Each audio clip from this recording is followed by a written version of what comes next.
guys, nagluto ako ng with bulalo. Kaso nilagay ko ay yan, broccoli. Kasi yun nga yung, sabi ko nga sa inyo, yan yung kinakain ng mga anak ko na vegetable. So, yan yung lagay ko. Kasi, actually, wala rin akong mga gulay dito sa ref. Ito lang yung nakita ko. So, it's not bad. Kasi, naman yan, gulay naman yan eh. Sinama ko na dito sa aking sa aking nilulutong beef. Sobrang lamig ngayon, kaya kailangan natin ng soup.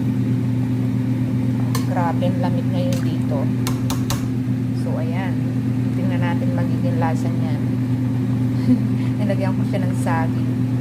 Actually, nilaga. Ayan. So, ayan. Masarap naman siya.